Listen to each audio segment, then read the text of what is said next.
Welcome to Deep Thought, the freedom of a subculture. You know what? As anybody who's followed me a long time know, I'm very fascinated by subcultures. I mean, seriously, that's probably do my studying there. In fact, I've said this on more than one occasion. Sometimes I think about maybe taking a course or maybe getting an advanced degree in sociology with, do a dissertation on an official dissertation on subcultures, or just do the autodidact way and just write a book on it anyway. I don't know, but and it's funny why. Well, a couple incidences in my life made me think about the subcultures. One. Now, I've said publicly I don't really discuss where I've worked before because many of the places I worked was under a confidentiality agreement. But I can publicly say I worked at the Disability Rights section of the United States Department of Justice, Civil Rights Division. I can actually say that publicly. I can't discuss anything I worked on, but I can actually say I worked there. Some other places I can't even acknowledge publicly I worked there. It's deep. And I remember that's why I got introduced to deaf culture. Well, what is deaf culture? There are many who are deaf, who are physically deaf, they can't hear anything, who they don't see it as a disability, but just a different way of being. And they consider themselves a culture because they have literature. They have a language, which is American Sign Language. Oh, as a little tidbit, Ron could actually communicate in sign language for a while. But like any language, you can't, if you don't use it enough. Only things I remember now is bullshit and thank you. That's the only things I remember. That's bad. But one of the things is there was a lot of nuances to it, which fascinated me. Like one of the things, and I would say this to guys especially, maybe to women as well. Usually in this culture, like overall culture, if you look at somebody too long, you think they like you.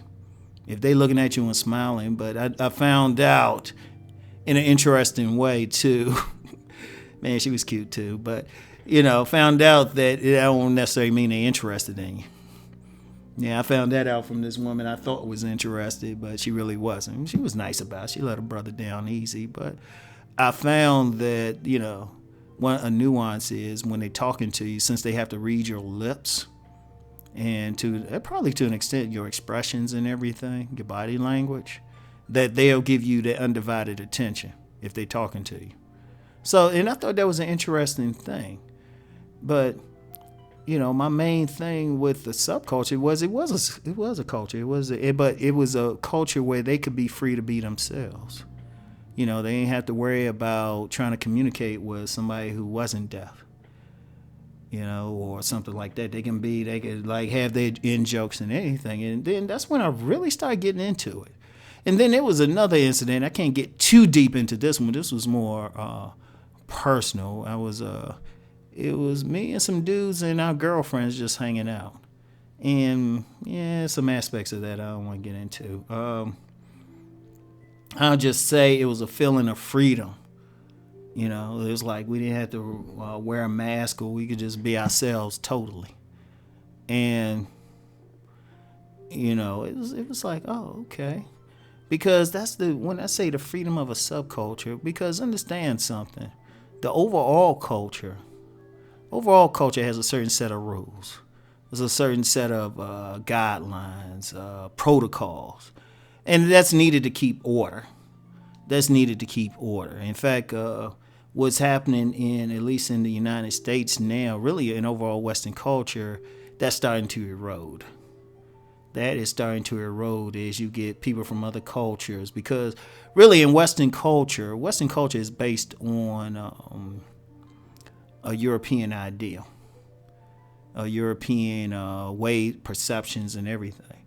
which, for the Europeans, that's okay. Everybody else, maybe not as okay. And, and just to be clear, it's not even about racism or anything. It's like, okay, if you perceive the stuff this way, you're going to create institutions that reflect that perception. But what's happening is, one, a declining European population, or that phenotype's population, and then the ascendance of other populations who bring in a different perception, slightly different perception of stuff. So it's like it's messing with the overall culture. But, the problem, that's another conversation. I know how I do. I go on a lot of tangents, but I don't want to get too far off of this one.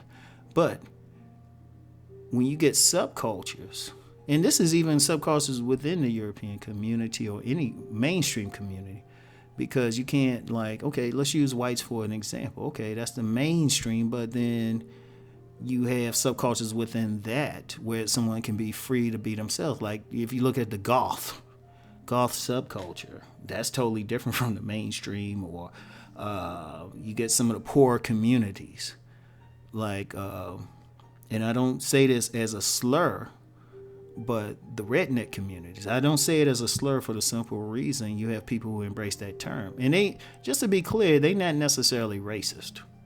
In fact, a lot of them are real cool, and you even have some anti-racist rednecks. They're like, look, we ain't with all that other stuff, but they have a certain culture. But you have a freedom.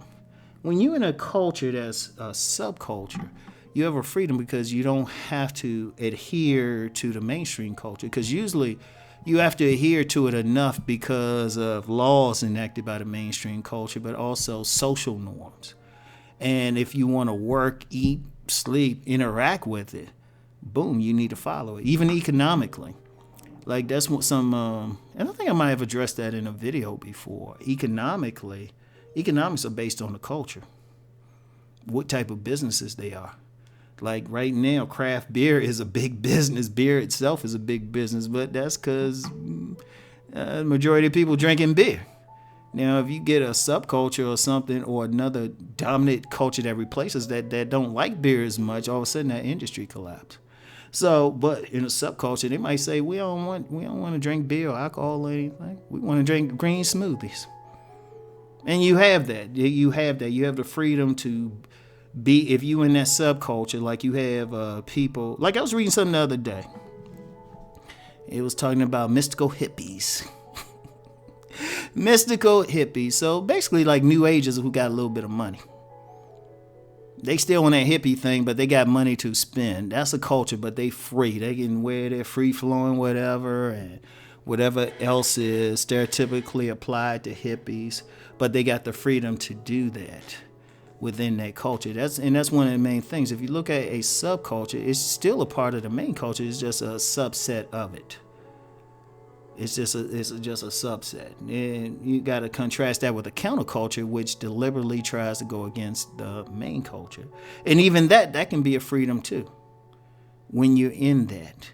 And that's why people create communities. As long as those communities, subcultures, countercultures don't violate the laws of the main culture, maybe the social norms, but half the time it's legal anyway. As long as they don't like commit a crime or anything, you got freedom to be yourself, and that's the important thing, I think, because ultimately people want that freedom